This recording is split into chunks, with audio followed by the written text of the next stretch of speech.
This is RedPubPod. RedPubPod. RedPubPod. RedPubPod. a podcast from Redhawk Publications. RedPubPod. Good morning, good afternoon, and good evening out there in podcast land. I don't know when you're listening to this, but we're here all the time, floating around in the ether. This is RedPubPod. I'm Robert Knipe here with Executive Director Richard Eller. I'm here with Patty Thompson, and we are wonderfully blessed today to have in our plush welded studio Miss Chrissie Dixon, who has written a book which we have proudly published called No Jump in My Trunk, an inspiring lesson on unpacking your power and getting a life. Welcome, Chrissie. Thank you so much, Robert. Thanks, Patty. Oh, it's a pleasure. You know, if you guys don't mind, as you started to go down the list of who we were seeing in the book that we did, it makes me think about the journey that you and I had, Chrissie. How did you find us? Because I do remember the email like maybe a year or 2 years ago. Yeah. And we stayed in touch, but how did you hear about Redhawk? It was actually 2020. But prior to that... Were we in the middle of the COVID lockdown? we were definitely in the middle. Yeah. Oh, Yeah. I was in my cave in my basement at home publishing books.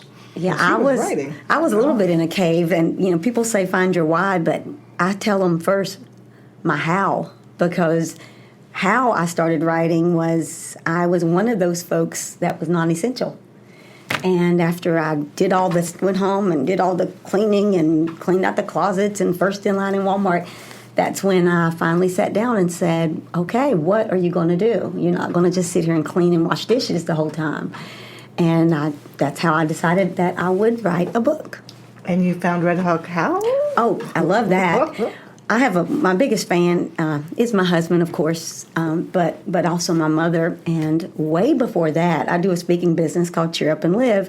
And Mother had she saw it, and she sent that to me. And anything that I love, a saying that I've used a lot of them in this book, I throw them in a little box, like a little file box.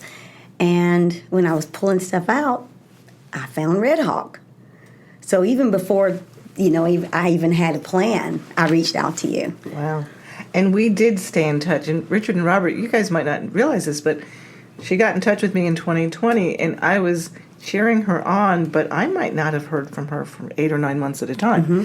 You know, I would give her notes, I would give her ideas, give her some backup, and I wouldn't hear from her again for 8 or 9 months. But I kept her on my radar because I knew she was very tenacious. I knew that she was going to come through. And it took a while. It so did. I'm hearing you say 4 years. Yes. But I'll tell you what, you stayed to it, and I'm really proud of this Thank book. you. And I know you went through the journey of doing it. Yes, I did. I had to learn how to build a character and, you know, all of it. And luckily, the internet had so many things that I could just learn from. And someone recently told me, a nurse where my mom was at the hospital, said that she would like to write her story. I said, I've left you some breadcrumbs. I'll tell you what I learned along the way, and we'll just hold hands until she gets there. And for people who may not be familiar with the book, and we're hoping by the end you'll be fans and you'll want to go ahead and buy it, why don't you let folks know a little bit about this? And I'll give a little hint. It is a self-help / nonfiction book, but Yes. it's short. It's a parable. Mm-hmm. Now, how would you describe that? No Jump in My Trunk just shares a story of, like me, during the COVID time. You know, you sit there, and a lot of my gifts were rusty. I hadn't used them, but they were still there. You know, the old Chrissie was still there. And also, what was happening at the same time, my 5 girls were at home. Actually, 4 girls. One came after COVID, or shall we say, during COVID. So at the time, That's I going to be had a special generation amongst us human beings, the COVID babies. You got it. And boy, her name's April Rain, and she is something else as number 5 girl. But when the girls would say, Nana, I'm bored, and they would say, don't say only boring people get bored, but I always said that. And I would say, are you using your gifts? Are you using your talents? That was what I would always say. So after I'd cleaned everything and I'm sitting outside birding, I just asked myself. Now, what is birding? You know, like looking at birds and I was a bit of a birder. I love birds, and I'm out in the country. I had a different idea of the kind of birding I've done. Usually it's sitting on my front porch and like giving certain neighbors certain gestures with my fingers. Yeah. So excuse me, go ahead. I've never done that gesture, but there's still time, but I don't think I will. Go ahead, birding, looking at the birdies. I'm sorry. Not your gifts. It's not my gifts. It's not my nature. See, and I've got my gifts. So. Oh, you do. I know that. So after sitting there, I took my own advice. It was like, Chrissie, are you using your gifts? So I started stirring them up. And although I didn't know how to write, I knew how to read, and I knew how I had developed a very, I guess you'll say, a growth mindset after years of studying the power of positive thinking. And so I sat down to write about this little elephant who finds out that she can't jump. And another reason I did that is during that time my girls they took a personality test, and the oldest came out, real strong character. So when they did the second one, she just had a different character, more of a creative, quiet type character. And at the time, she was probably only 10 or 9. And when the results came out, she said, "I hate my personality." And when I heard that, this amazing little girl who now, has leads in plays, she works with student government. I wrote a book for her. I wrote this book for my beautiful nieces. I wrote this book for my daughter-in-law, for my mom, and for myself, just to remind us that we have to get in there, stir up those gifts. And this little and who's better than an elephant? If you look up the strongest animal, it's top of the list. If you look up the most emotional intelligent, it's on that list. The elephant's amazing. And so when you're reading No Jump in My Trunk, you're thinking, no, you can't jump, but you're an elephant. And that's what I want, women and men to realize, that just use your power. Just at work, use your power. You don't have to be like anyone else, but try to be who you are to the fullest. So that's the basics of No Jump in My Trunk. I think what I also enjoy about it is that you do structure this in a parable. Yes. And a lot of times some of the self-help books, they might come off a little academic or a little very personal-oriented, but by reading your book, it's so much more approachable for folks who want to read about it's about animals in the animal kingdom, but at the same time, I am drawing a lesson every sentence of the way. And you use proverbs, African village proverbs, which I really, really enjoy. So for anyone listening, if you want a self-help book that's kind of the device, the way she writes it, it's a little different, but to me, it's so much more accessible. Adults as well as young women, children could enjoy this book and get something at different levels. So again, I admire the ability for you to not be a writer, but you're a reader, and Robert will tell you that's everything, right? Oh, absolutely. And there's been a lot of people bought your book already. Really? Yeah. Well, you got that royalty check, didn't you? Not yet. But I just trusted in the methods. I just trusted in that. One of the things that I really like about this is where you talk about jump being a metaphor for whatever it is you don't possess. Yes, sir. Yet strongly believe that you need to have to be successful. This is kind of paraphrasing your own book here. Jump can be many things, including education, physical appearance, natural abilities, money, relationships, careers, or social acceptance. How do we recognize our jump? How do we recognize those things that we might need? Like, how did your granddaughter, who apparently was kind of introverted, recognize that she needed to go into this place that made her uncomfortable to really open up herself to be able to do the things that you've said that she's done? How do we recognize those things in ourselves? Well, I'm going to credit her parents here because they were aware. Her mother is a little more of an introvert, where her father, very much Chrissie's son. Her grandfather, Evan's dad, John, is very much an introvert. I know when I was dating him, one of his friends said, you guys are really different. I didn't know about temperaments. I didn't understand that. I didn't know he didn't talk because I talked so much. I didn't know that he was not talking back for probably about 6, 7 years. Really? No. I didn't know till Evan went to NC State. When Evan left for school, it got quiet, and I was like, hey, say something. And his mother warned me once, too. But so the warnings were there, but there's that connection. One thing he does is he lets me be who I am, and that's what Evans had to do with Sarai. The whole house can be up singing and dancing and whatever, and she might just twirl out of the room, and her sisters let her be who she is, and she just took courage. Recently, she made all-county chorus, and nobody even knew she was trying out. Where if I tried out for all-county chorus, or her big sister Michaela, if Michaela tried out, everybody would know because that's her personality. Wow. And the more you look at temperaments and realize there's good and there's not so great, you're okay about being who you are. And I also think just not having her parents tried their best to make sure there's no jealousy. And if you find yourself being jealous of someone else, you're not using your talents, because if you're using them, you're happy. And happy people are not jealous. And you also highlight in the book and in the storyline that oftentimes we realize more about ourselves as we look inward instead of looking outward. Yes. Well, as somebody who has been through, the kind of therapies where, therapists will tell us that we need to look at ourselves before we look at anything else, I've figured out that one of the most painful things to do is hold that mirror up and realize that sometimes you are your own worst enemy. Mm-hmm. What advice do you give, or what story, is there something in the book that helps us through that pain and trauma of looking at ourselves and the problems that we bring to situations, how we react to adversity versus how we might react to peace? Mm-hmm. When she goes to camp, and again, camp was a real life thing for me. It was the North Carolina Outward Bound School, and I went at the age of I turned 22 out on the course. It was a 7-day course. Nobody knew me. Nobody said, "Oh, that's Chrissie. She's afraid of heights," or that was the whole point of Outward Bound at that point. I hope it's still the same way. You didn't go with anyone you knew, and I was terrified of everything.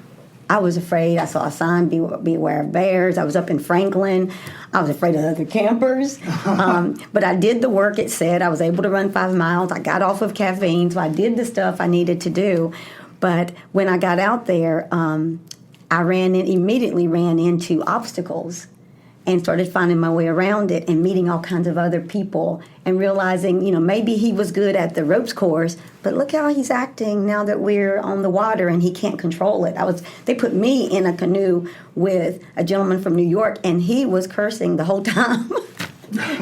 And we were working together, because you can work together. So in the book, she meets 4 characters, and it's actually just the 4 temperaments. And in those 4 temperaments, all she sees is the positive. She sees that, Chi can jump out and be assertive. And she sees, that the other character can jump in and get things done. But like the leader tells her at one point, the leader Lama, she says to her, did you notice Chi has a fear of losing control? And she went through all of them. And the character Elle is like, I didn't notice that. So when you realize, I know Pobody's nerfect. I know that. I love that chapter, by the way. At first we thought it was a typo and we were laying it out. It's like, no, that's intentional. And sometimes there's 2 things I will say sometimes, even in an official setting. I will say Pobody's nerfect, and I will say, I forgive me. Because when I went to Outward Bound, I was like my character. I was carrying some little bit of baggage of wishing I'd made some different choices. And when you do the trust fall, we were up on this pole type thing that they made, and you do this trust fall, and they said, let go of something when you fall. And when I fell back, before I fell back, I said, I let go of not forgiving myself. And after that, I've worked with some great stockbrokers for 17 years, and if I sold instead of bought, I would just say, I sold instead of bought, I have to go fix that, but I forgive me. Because I forgive you and I'll forgive you. I had to learn to forgive me for stuff like that. That's very Eastern. That's very Eastern. That's Buddhism and Hinduism. One of the leading Buddhist teachers and writers, Pema Chodron, has an entire book out about learning how to forgive yourself and let go of regrets. Because regrets are things that act like fish hooks inside of us that keep us from moving forward because of either fear of being hurt again or just not wanting to feel that awfulness again. So or just failing. And even failing, in my book, it represents when I was up on a ropes course and I saw a gentleman go before me and he grabbed this limb and I couldn't reach the limb. And even though I'm on belay, I knew I was not going to crash to my death. I was afraid to try to go across without being able to tap that limb like he did. And I just sat still. And my instructor then, I just love her, Lisa Loveday, she looked up and said, "What's wrong, Chrissy?" And I said, "I'm afraid." And this is 1989. And she said, "I know you're afraid." She waited and then she said, "I know you're afraid. Can you do it anyway?" And I had never heard that in 1989. That had never been said to me. And so I just got up and I just tried to do it anyway. And you mentioned the fables. I do that to be, well, I've taught Sunday school for many, many years at a sweet little church in my community. And the children really, they resonate with fables. And it makes tough lessons easier. And you can act them out. And sometimes I let them get up and draw it while I'm reading it. And it's also inclusive. So no one can say, "Oh, that doesn't pertain to me because I don't look like that or sound like that." And so I did that with a purpose, as well as the African proverbs. They represent that time in my life when I did feel like, I took a wrong turn. Mom would tell me to pray. She would tell me parables. She would just give me scripture. So I chose African proverbs for that as well, just to be, again, to make it easy for people to approach it. And I fell in love with the African proverbs. One of my favorite African proverbs that you have in here, it's to get lost is to learn the way. And it's kind of interesting because just thinking about my own journey, I'm one of those people who I have a hard time literally getting lost. I have a really good 360. We're opposite. Yeah, I don't need a map or a compass. It gets a little worse as I get older, but when I was a kid, it was like... You're so lucky. I could go someplace once and I knew how to get there. So, again... I'm lost right now. As I get a little older, it's getting a little less, off by 5 or 10 degrees. But that said, I used to go places, I used to get in my car trying to get lost. And when I go to new countries, I want to get lost because I know I'm going to find my way. You better watch out. In some of these countries, you get lost permanently. That's true. Whatever happened to that gal that was with our group? That's very true. But that said, it's part of the journey. Yes. When you do get lost, your eyes are a little bit more open. You're a little bit more alert. So for folks out there, don't be scared if you get lost. That just means you're out of your comfort zone. But keep your eyes open because there's so much more you're going to learn. Yeah. And again, that's one of the many things that I've enjoyed about this short book, by the way. So anyone can probably finish this in one sitting. You sure can. During the 3 or 4 years that you and I were kind of engaging with one another, I know at one point we talked about you wanted artwork. And I had mentioned to you just to caution that getting illustrators can be expensive. Well, didn't you find a little workaround? And why don't you tell us about that? Because it's ingenious. My growth mindset muscle was growing. A young man in our marketing department he looked at what I wanted. I was like, I just want simple sketches. I don't want to come up, I don't want to take away from anything because there's been many times when I was young, I would read a book, I'd read about the character, and then I'd see a picture and go, that's not him, and then after that became who I had to imagine. And he said, Chrissy, for that, you can use AI. And I thought, I can't use AI. So he told me kind of he said, just write it out. Every detail, everything you want to see, where you want them standing, what you want them to do. And me and Starbucks became best friends because I had to get away from the house. I don't drink coffee. I've never drank coffee. But all of you looked at me. But I drink a lot of green tea That's something. Caffeine. Yeah, caffeine. Yeah. So my sister said, Chrissy, just go to Starbucks. And I said, I'm not that person. And she said, if you're going to stop washing dishes and get out of that house, you've got to do that. And so that, I'm always buying their stuff there. I'm tipping them. And that's how I just sat down one day and just started trying to tell the descriptions. And they weren't always great. Sometimes the eyes looked odd and things like that. But I knew I was too far to turn back. And I just kept going, and I love them. So in essence, in love with them. The many illustrations that are in this book, they look like graphite drawings. They're wonderful sketches, and they were developed through AI with your words.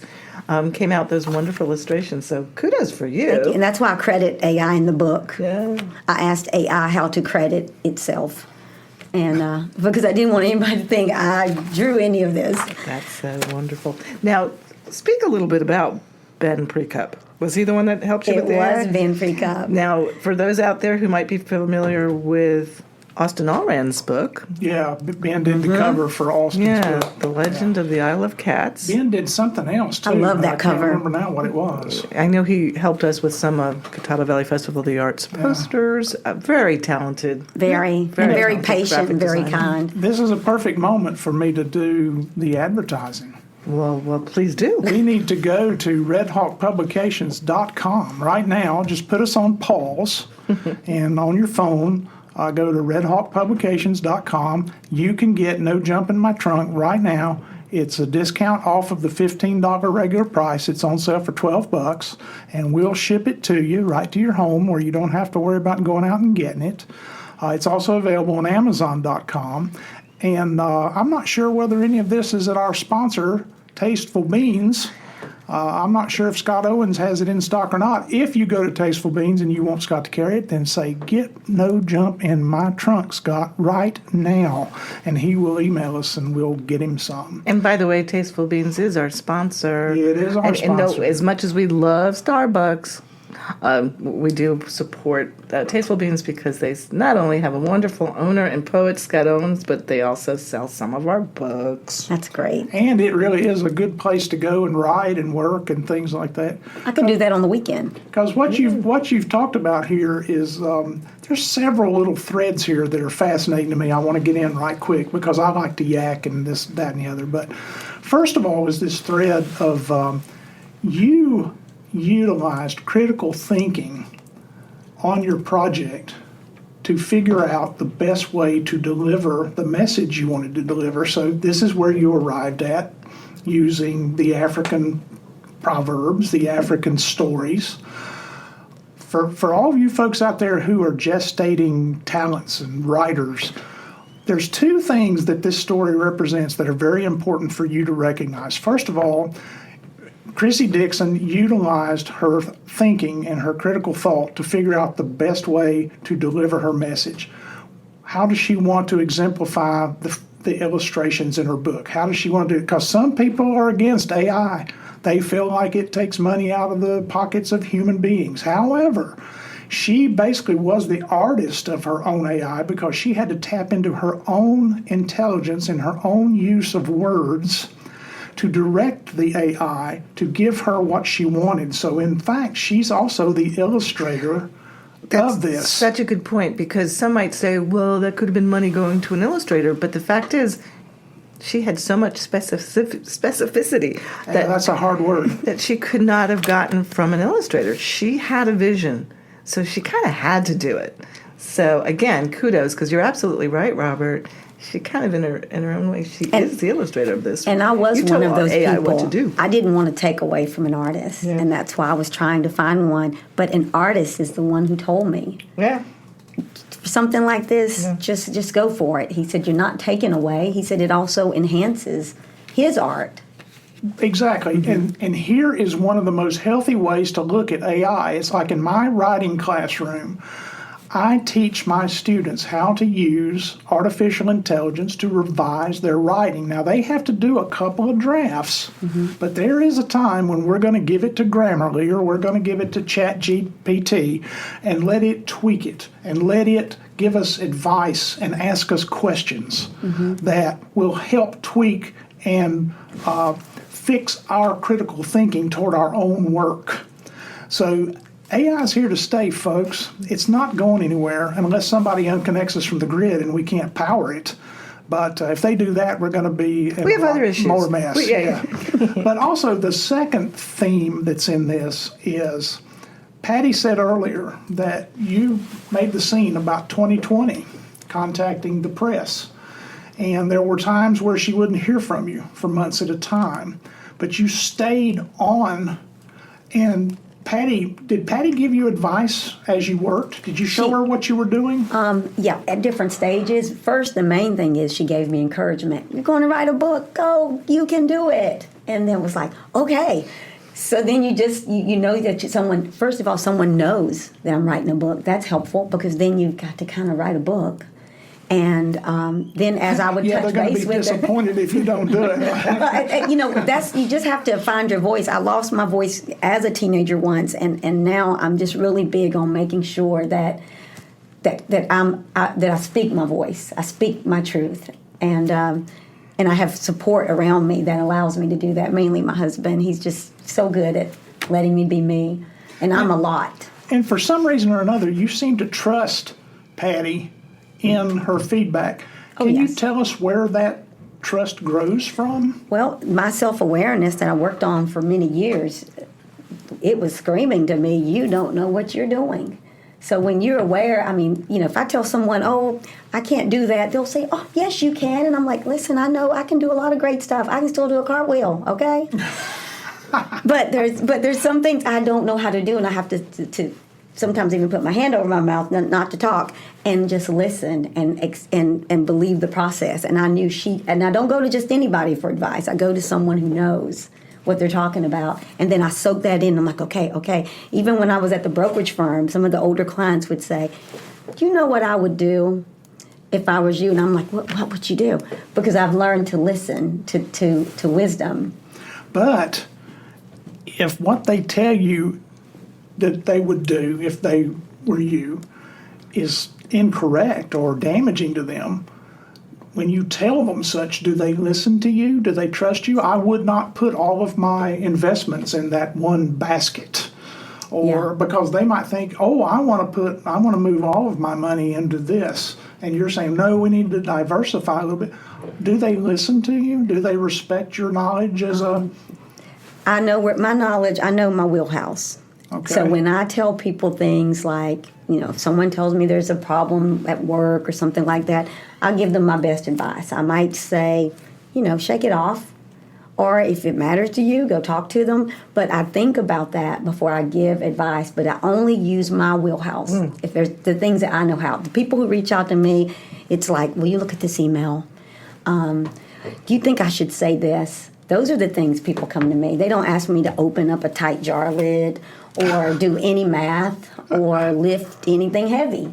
But people, when they know you and you know who you are, even strangers will come. They'll say, will you pray for me? They'll just different things. But it's always my wheelhouse. If it's not, I'm like, one time I was actually asked at church to block the door so people couldn't come in until it was time to eat. And I said, okay. And I stood there and I thought, I can't block a door and tell people not to eat. That's not my personality. So I just left the post. Because you can't, I'm too old to change. Right. Well, and the reason I bring this up is because we have had clients in the past, God love them, because we're up to around 200 titles now, and we will have clients in the future, those people who may be listening right now, who sometimes will come in with an idea of how they want their cover to look or how they want their work to look, and we will advise them within our knowledge, within our wheelhouse, that it might not be a good idea to do that way. And sometimes they don't trust us. So I want to say to you personally that I appreciate your trust. Yeah. It took you 4 years, almost 5, to bring your project to fruition. But look at how marvelous it turned out. Thank you. Look at how the nurturing and the advice and the knowledge that we have at the press helped you get your art out there. Yeah, and if I reflect back, I remember Patty didn't say, do this, do that. She would say, if I was you, or just what you might want to try. And I knew she was being kind, being given soft direction, but I was a sponge. So I think it just takes having someone with knowledge and someone willing to receive that knowledge. I put myself in your feet a lot. As I was giving her guidance, I thought to myself, this courageous woman hadn't written a book before, and she's writing something from the very start, from zero. What would I do if I were her? So I really, when I was talking to you, I was talking to myself. I was talking to anybody who wants to start from not knowing much to getting this book out. And to give you some frame of reference, when I tell you you were on my radar for 4 years, if one were to look at my pipeline at any given time, we're working on 10 books. We've got 10 or 15 that are in our periphery. And then there's off on the corners of the radar, I probably have right now 40 or 50 people I've contacted, I've been in contact with, who say they're writing a book, and I don't hear anything from them. But you were on that list, and you just kept moving right up. I knew you were doing it, so I was kind of cheering you on. Yeah, she said, you told me, you said, I've got you out there. You're my project. I know you're trying. And I'm like, I'm a project. Some people don't want to be one, but I just take, everything as a compliment. I told my mom that one time. She said, I said, I just pretend everybody loves me. And my mom's so funny. She said, well, they don't. Yeah, I have to tell myself that every once in a while, too. But what's wonderful is you did not let your own ego get in the way of your opportunity, because you talk a lot in this book about opportunities. Opportunities do not wait around. Well, this opportunity seemed to nurture itself through 4 years. Mm-hmm. However, you recognized it. I could see it. Yeah. I would imagine it. Sometimes I'd get in my car, and my husband knows this. I would get in my car and I would just say, Ella, I can't find you. I don't see you, because I couldn't just go constant. I like to prepare food. I like to check on my mom. I like to get my grandkids to come over. And I could only seem to write when it was quiet. And sometimes I'd go for weeks, not able to get to it. And if you get away from it, you can't find it. And I would just say, Ella, where are you? And I would like to work outside, because when I'm outside, I could just picture them. I could just see them coming back. And when I walked toward them, they'd walk toward me, and they'd show me something else about their character. It's not a really deep discussion book. It touches base. It touches on things that people can go look deeper into. Like Carol Dweck's whole mindset thing, which I find fascinating. But I grew up hearing, don't be closed-minded, have an open mind. I didn't grow up hearing, don't have a fixed mindset, have a growth mindset, but it's the exact same thing, And using your power, I'd go outside and I would play, and we played in our power. Everybody had ideas when we played outside like that. So I just have worked on this stuff. It's not that... it's a muscle I've just worked on. I discovered a scripture at 17 called John 16:33, and it said, in this world you'll have trouble, but cheer up, which I loved anything with the word cheer in it, because that's all I knew how to do. And but then it translated to take courage. I've overcome the world. And courage is something, a lot of things are given to you, but courage must be taken. You might be little, but you gotta believe. And it's just a belief that things will work out if you keep going. Now, is that something that grows from your idea? You mentioned the power of positive thinking earlier. Mm-hmm. To me, that seems like that's the true point. That's where I saw the scripture. Yeah, the 17. Power of positive. Mm-hmm. By Norman Vincent Peale. Norman Vincent Peale. There are people out there who kind of bend that sometimes. They'll say that if I say it enough, it will become true. Yeah. And we've got some politicians who like to say things, and they think if they tell it long enough, it will become true. Mm-hmm. But that's kind of a warping. That's not how I received it. Kind of, and I think you're working to it right. That's why a lot of times I don't even say the book anymore, because people think it's like, don't worry, be happy. I have the pleasure of speaking with about 400 middle schoolers. I don't usually talk with kids. I talk with adults. But we're going to talk about showing up and bringing all your gifts and your skills. And it's just a short little thing, but you have to do the work.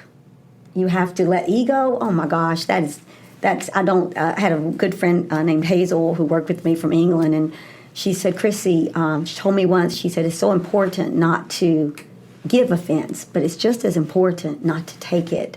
And I remember, that was in my receiving time. So I remembered that. And so I know I don't give offense, but not taking it is something you just have to work on too. That's another thing that you have to actively shift yourself into, is that, because what I learned from the book was, you said in this book, opportunities don't wait around.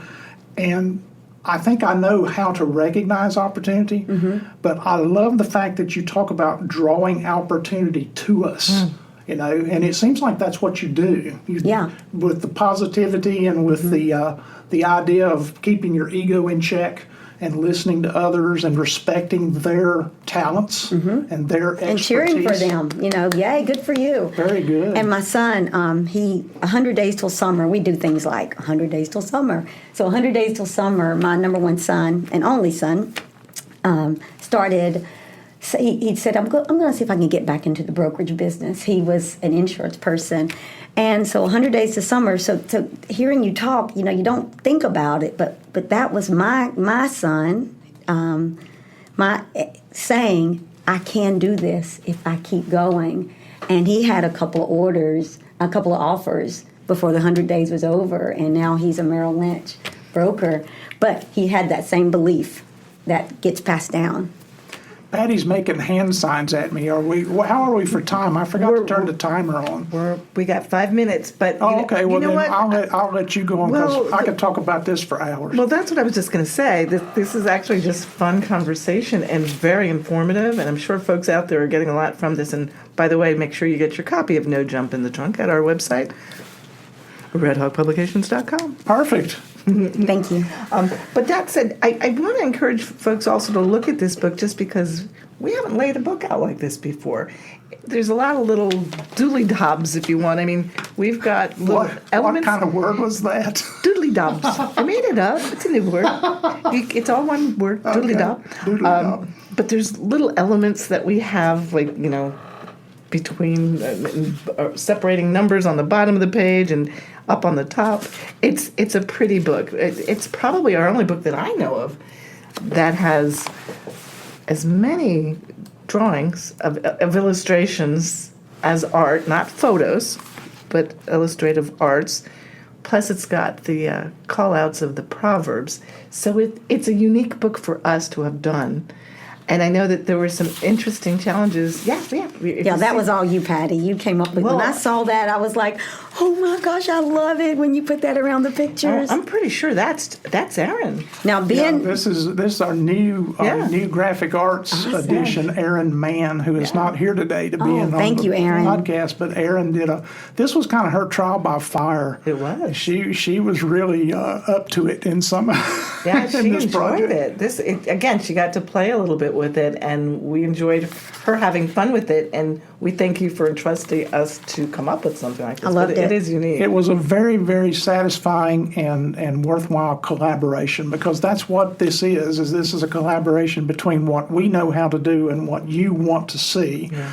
And it's all about what the reader is going to see when he or she buys the book and sits down to read it. And it is a very inviting little volume. It's a beautiful purple. It's very clean. Ben Precup did the Thank cover. You, Ben. It's very clean in its text and very easy to read. I don't even have to put my reader glasses on to read it. Yeah. So of all ages. And you said a minute ago, I wanted to get this plug in. You do speaking engagements. Yes, it's called Cheer Up and Live. Cheer Up and Live. It sounds all happy, but it really means take courage and move. Do you have a website that you can quote for us here? And Patty will put it up with... It will be in the description. And if I'm not mistaken, and I know we have to wrap this up, but this book actually lends itself to group discussions. I can easily see you can groups tell of people. That from the past hour. Well, that said, I think on your website, eventually you're going to have some worksheets up there. So if anybody wants to do a small reading with this with some friends, I think those worksheets and this book would be very complimentary. So we're looking forward to seeing that when it comes up. And thank you for being our guest today. Thank you. This is Give fun. us that website right quick if you got it. Yes, it's cheerupandlive.com. Cheer Up and Live, all one word, CheerUpandLive.com. .com. Okay, well, are we done? I think we are. I think we could go for hours. I would like to thank our guest, Chrissie Dixon, for coming in today. You're a marvelous guest. Thank you. You're just wonderful. Thanks. She's all bubbly and stuff. I've never seen somebody sit in that chair and smile so much. Well, there was one guy that was in here, but he was drunk.